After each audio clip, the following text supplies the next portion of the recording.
Bienvenidos a este video tutorial de probabilidad y estadística. En esta ocasión estaremos viendo el análisis exploratorio de datos en su parte gráfica y también en su parte tabular. Quiero mostrar aquí en pantalla este, contenido que vamos a desarrollar porque me interesa que veamos cómo es que vamos a relacionar esto. Obviamente vamos a estar usando Microsoft Excel como una herramienta informática muy útil, donde ya pues está desarrollado para hacer muchas cosas, y entre ellas los gráficos de Excel son muy fáciles de realizar y vamos a verlo cómo es que lo vamos a utilizar en nuestra videotutoría. Y Scilab, que también lo usaremos en su parte tabular para hacer algunos cálculos. Entonces vemos aquí qué es lo que queremos estudiar. Vamos a estudiar qué es el rango, qué son frecuencias acumuladas, relativas acumuladas, y también los gráficos que vamos a estar haciendo son los gráficos de barras, gráficos de sectores, gráficos de líneas y otros como el detalle y hojas. Entonces comenzamos planteando la situación, que para eso pues tengo este texto escrito acá. Queremos trabajar lo siguiente. Este caso de estudio. El coordinador de una asignatura realizó una encuesta con el personal bajo su cargo para identificar posibles fallas en el proceso de enseñanza-aprendizaje y obtuvo las siguientes respuestas entre los asistentes o subordinados a su reunión. Y dice: causas que considera que fueron las que originaron la deserción de los estudiantes de la asignatura. Deserción de estudiantes se refiere aquí a aquellos estudiantes que se retiraron legalmente, aquellos que se retiraron sin hacer ningún trámite administrativo, aquellos que sencillamente dejaron de evaluarse. Entonces, esos son deserciones, así lo vamos a considerar. Y entonces algunos dijeron que de los docentes que estaban en la reunión, dijeron que por la carga laboral fueron 11 los que votaron. Por el nivel de conocimientos previos, dijeron que 10 estaban de acuerdo con ese concepto de que el nivel de conocimientos previos fue la causa de la deserción. Por las falsas expectativas, 7 personas dijeron que fue eso. La carga académica dijeron que fue 3, por accesibilidad a Internet 3 y por cultura de estudio 1, teniéndose un total de 35 respuestas entre los asistentes. Y también se examinaron causas de reprobación, así como causas de aprobación. Se examinó entonces deserción, aprobación y reprobación. Entonces, vamos a hacer el estudio nosotros para esta partecita de la deserción, y se va a dejar al estudiante que haga por su parte el estudio de los literales B y C, tanto para la reprobación como para lo de la aprobación. Entonces, eso es parte de lo que estaremos realizando, y vemos que de los datos que obtuvimos inicialmente podemos realizar este gráfico. Escribimos, esto ya es Excel, vamos a usar Excel, esta es la versión 2000, se puede de la versión 2013 en adelante, ya tenemos un buen, creador de gráficos bastante aceptable para estas versiones. Entonces, aquí ponemos las causas de deserción, aquí las opiniones vertidas por los docentes y algunos que dijeron carga laboral, nivel de conocimientos previo, falsas expectativas, etc. ¿Qué hicimos para hacer este gráfico? Bueno, realmente solo seleccionamos esta sección de esta manera. Y si yo puedo irme a insertar gráficos recomendados, con solo dar un clic en este botoncito, él ya me muestra gráficos recomendados. Entonces aquí veo opiniones, y aquí puedo ver opiniones desde el forma circular, en barras de manera perpendicular y barras de manera horizontal. El que nosotros hemos realizado es el de barras de manera perpendicular, Y obviamente cambiamos el título de opiniones por causas de deserción estudiantil para que tenga una mayor signifique más el título con respecto a la gráfica que estamos viendo. Entonces vemos aquí que por carga laboral, vemos aquí que por nivel de conocimiento. Esto hay que saberlo interpretar. Yo no tendría, digamos, razón de unir estas barras por puntos y decir que hay una tendencia de este tipo porque son conceptos completamente diferentes.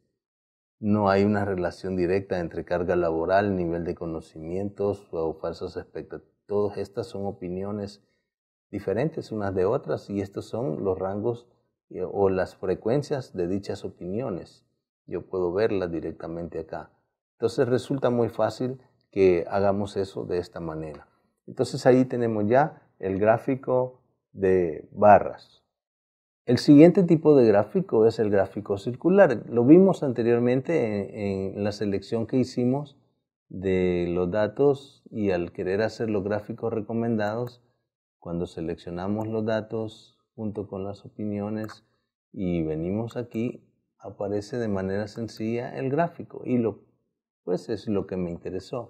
Una vez que lo hemos elegido y se pone en esta sección, podemos modificar cómo es que queremos que aparezcan digamos, estas opiniones marcadas con sus colores respectivos, la forma del gráfico, los títulos, pues todo, ¿verdad? Podemos mover esto si no nos interesa que esté allí al lado de eso. Puedo dirigirme internamente a las partes del gráfico y cambiar la leyenda y ponerla en otra posición.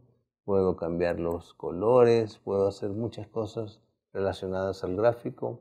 Y así pues, de manera sencilla, esto es muy simple de realizar, un gráfico circular, aunque ya sabemos que la teoría de esto significa de que cada una de las opiniones tiene un sector asignado en grados dependiendo de su frecuencia, sobre los 360 grados de la circunferencia total. Entonces ahí se va trabajando esa parte teórica, pero no hay necesidad de hacerlo nosotros porque Excel lo hace por nosotros. Para el siguiente tipo de gráficos, de líneas y de tallos y hojas, usaremos otro conjunto de datos, debido a que el conjunto de datos anterior, las opiniones vertidas por los docentes sobre las posibles causas de deserción, estaban pues indicando opiniones separadas. No podíamos relacionarlos a través de una línea entre una barra y otra. En cambio, si yo hago un estudio de estatura y peso de una persona, entonces tiene como más, digamos, sentido si yo veo estaturas de varias personas. Todas son estaturas. Entonces puedo ver, digamos, cuál es la tendencia de estaturas de las personas dentro del grupo y puedo estudiar si hay alguna tendencia a crecer o a decrecer o hay alguno que domine más que otros. Ese tipo de estudios se hacen de manera gráfica viendo pues primero consideremos estos datos. Tengo aquí una lista de 20 personas con sus respectivas estaturas en metros y su peso en libras.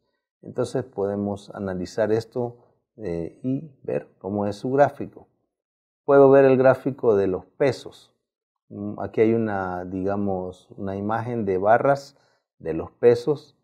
Puedo ver que ahí están los 20 pesos y así están distribuidos. El primero corresponde al primer dato de la tabla, el segundo al segundo dato y así sucesivamente. Entonces, esto fue tomado directamente de la tabla y graficando únicamente pesos. Si yo quiero, digamos, las estaturas, igualmente elijo la columna estaturas y hago la gráfica y vemos ahí las estaturas, las 20 estaturas. Me están, digamos, diciendo que hay unas pequeñas variaciones, pero hay algunos que son un poquito más altos que otros y otros más pequeños que otros. No hay, digamos, una forma de identificar, igual que los pesos acá, hay unos más que otros, pero todavía yo puedo hacer un poquito más y combinar. Y de la persona 1 tener tanto su peso como su estatura. El peso es la figura en esta línea amarilla que viene acá y la estatura en la barra. No puedo hacerlo comparando barras porque las estaturas, 1 punto y algo, comparado con el peso, 200 y algo de libras, son valores que numéricamente son muy distintos. Entonces, si yo quiero hacer barras de las estaturas y ponerlas a la par de las barras de los pesos, entonces las estaturas no se van a ver comparado con los pesos, porque son demasiado pequeñas. Entonces, no puedo hacer comparaciones de barras entre los dos tipos de datos. Por eso se hace un gráfico combinado con una escala para las estaturas y una escala diferente para los pesos. Graficados todos los dos tipos de escalas en el mismo set, se ve este tipo de gráfico. Con esto pues yo puedo hacerlo muy fácil en las opciones que vimos antes de hacer gráficos, y hay otras opciones ahí que me permiten realizar este tipo de gráfico combinado que usted lo puede hacer de manera sencilla sin mayor dificultad. Vamos a continuar ahora observando los gráficos que nos hacen falta, pero también queremos hacer el estudio tabular de los datos. Al hacer el estudio tabular de los datos, yo necesito ordenar los datos primero de menor a mayor. Eso es muy fácil, ¿verdad? Puedo usar Excel para seleccionar estos datos y usando la opción que tiene Excel en la parte superior derecha de ordenamiento, que esto se puede ver aquí, cómo ordenar, cómo hacer una ordenación de los datos. Se pueden ordenar de menor a mayor estos datos. Entonces, con eso pues yo ya puedo ponerlos en orden de menor a mayor.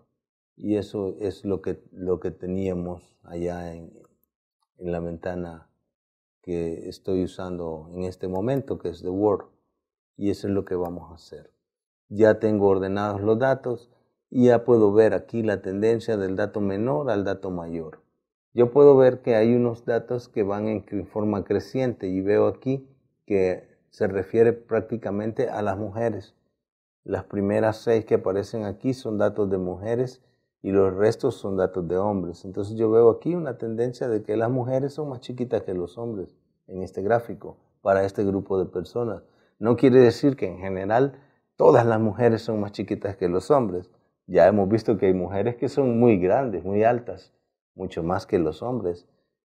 Pero en este grupo de datos, esta es la información que tenemos, y cuando uno hace una explicación de una variable que está observando, tiene que hacer referencia a esa variable que está observando con ese conjunto de datos, porque con otros datos la misma variable puede tener resultados muy diferentes.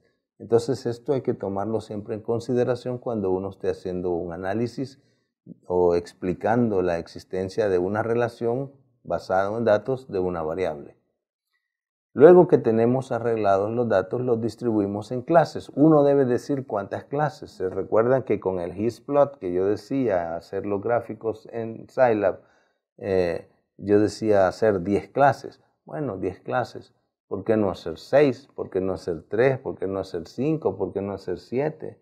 En realidad no hay un límite o no hay un control, pero hay una tendencia. Digamos, si yo hago poquitas clases, entonces, digamos una sola clase, una sola barra, no me dice nada. Pocas barras, 2 barras, 3 barras, no me dice nada. Pero si hago más barras, entonces tengo, digamos, una mejor distribución de los datos en las barras. Si hago muchas barras, es como volver al diagrama individual de barras, uno por cada dato. Y entonces también tiene alguna importancia, pero no es lo mismo que consolidar en un cierto número de barras y ver la tendencia de los datos dentro de esas barras y poder determinar si hay alguna distribución de los datos que se le puede asemejar a esos datos. Entonces vamos a hacerlo Y hemos decidido que un número entre 5 y 10 es bastante aceptable. Pongamos un número 6, por ejemplo, como hicimos acá. Y lo primero que se hace es encontrar el rango. El rango se encuentra restando al valor mayor de las observaciones el valor menor de las observaciones. Y en el caso, pues, resultó ser 0.32 la diferencia. Este 0.32 yo lo debo dividir entre 6 para encontrar el ancho de cada clase. Y a partir del primer valor, ir sumando este valor para ir encontrando el extremo de la siguiente clase. Y eso es lo que se ha hecho y se ha encontrado acá las 6 clases. Y aquí están identificados los extremos, desde el 1.56 más este 0.05 llegó a este valor, luego desde ese valor más 0.05 llegó al siguiente y así sucesivamente, y veo cuántos datos de las observaciones caen en cada intervalo de clase, y veo que estas son las frecuencias, y tengo las frecuencias acumuladas, cómo se van logrando en cada uno de estos datos. Al hacer el gráfico, entonces, yo podría tenerlo algo así. 2 de 3, luego se va hasta arriba y luego va bajando. Y el gráfico de frecuencias acumuladas tendría este comportamiento. Esto es, pues, digamos, cómo hacer un gráfico de este tipo de líneas para los datos que tenemos en observación. Con esto, pues, hemos llegado a esta parte de los gráficos. Vamos a pasar ahora a la parte tabular. Bien, la parte tabular la podemos hacer siempre en Excel, porque es muy simple usar Excel para este tipo de tablas. Vamos a incluir la frecuencia acumulada de cada clase, la frecuencia relativa, ya vamos a ver cómo se calcula, la frecuencia relativa porcentual, la frecuencia relativa acumulada y la frecuencia relativa acumulada porcentual. Pues veremos en esta tabla todos esos valores y cómo se calculan enseguida. Entonces partimos siempre del hecho de tener nuestra tabla original de donde hemos encontrado nuestro rango, nuestro ancho de clases, y ya tenemos las clases definidas y las frecuencias acumuladas anterior. ¿Cómo hacemos para calcular la frecuencia relativa? Vamos a la frecuencia y lo dividimos entre el número de datos. Como son 20 datos en total, entonces al dividir 3 entre 20 me genera esta frecuencia relativa. Y lo mismo para este 3 y este 8 y este 3 y así. Si yo la quiero porcentual, entonces sencillamente multiplico por 100% y ya obtengo que esto es el 15% de los datos, el 40% y así. Y la frecuencia relativa acumulada, bueno, voy acumulando este 15, con este otro se me hace 30, con este 40 se me hace 70 y así sucesivamente. Y la frecuencia acumulada porcentual, estos valores acumulados, entonces los voy a hacer porcentuales y lo multiplico por 100, tengo el 15% acá, el 30% está acá, el 70% acá y así hasta llegar al 100% con el último dato. Esta es la forma como se hace de manera sencilla y pueden aplicarse formulitas para ir haciendo estos cálculos y automáticamente se va a ir rellenando con los valores de frecuencias y frecuencias acumuladas que yo ponga inicialmente en este tipo de tabla en Excel. Las gráficas de esto, pues obviamente ya se le deja al usuario para que usted pueda hacer los gráficos de líneas correspondientes a este tipo de datos. Con esto pues damos por concluida esta video tutoría, deseándoles siempre que tengan un buen éxito, que la pasen muy bien y que nos veamos muy pronto en la siguiente videoconferencia.